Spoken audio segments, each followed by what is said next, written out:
Need a quick Easter dessert? Try making this Easter apple nest cake. I'll show you how to make it. This recipe requires your dry ingredients and your wet, and you put them together. So for your dry ingredients, you're gonna need all-purpose flour, exactly 2.5 cups. You're gonna need 2 teaspoons of cinnamon. If you don't like cinnamon, add less. And just a little pinch of allspice, or maybe 3. Shh. Now for your leavener agents, you're gonna add half a teaspoon of baking powder and 1.5 teaspoons of baking soda. Don't forget to add half a teaspoon of salt. Let's mix all these dry ingredients together. Now for the wet. 2 cups of sugar, half a cup of vegetable oil, 1.5 cups of unsweetened applesauce,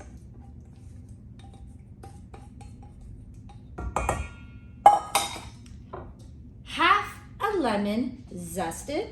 You can actually add a full lemon zested. I just don't want it too tangy. Let's have a little bit more. You're gonna add half a cup of water, 2 tablespoons of vanilla extract, and finally 2 eggs. I always crack my eggs in a separate cup just so I don't get no shells in the actual mix. 2 eggs. Let's mix the wet ingredients. Add your wet ingredients to your dry ingredients.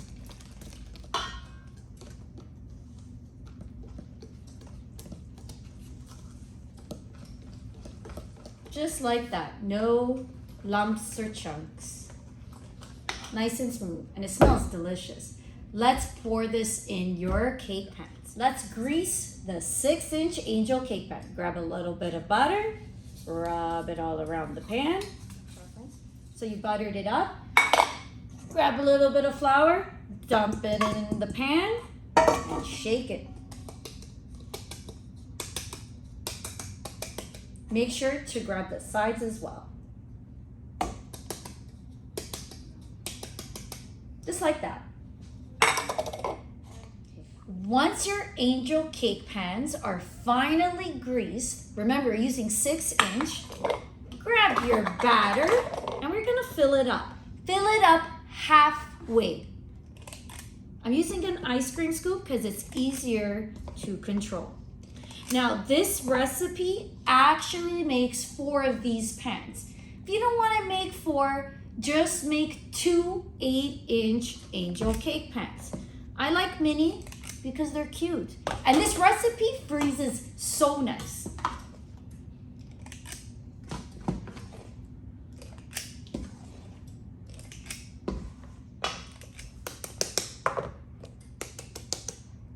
Halfway.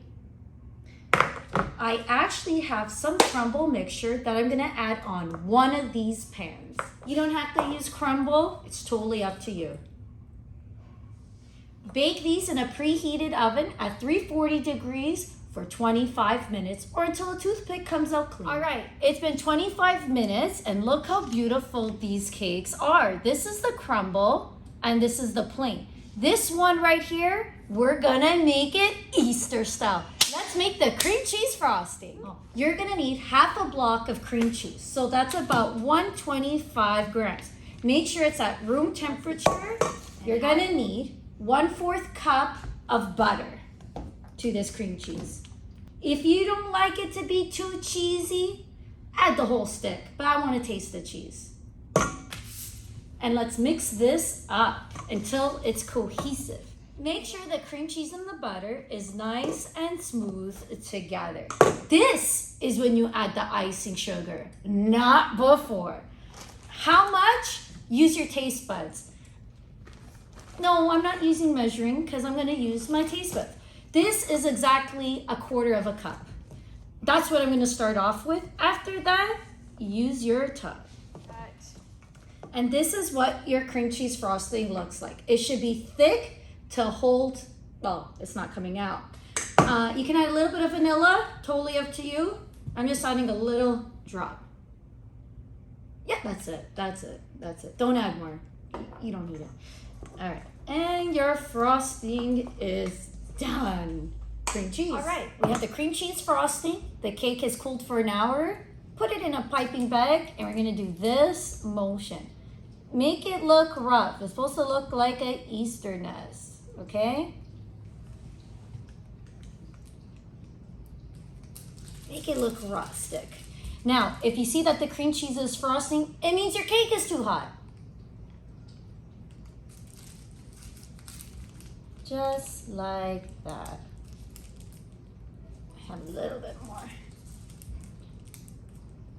All right, now what we're gonna do is get some sprinkles. A little bit of icing sugar. And now time to put the twist to make it look like a nest. Eggs. Oh, I'm losing some. Perfect for Easter, and that's the simplest cake that you can make. Easter cake.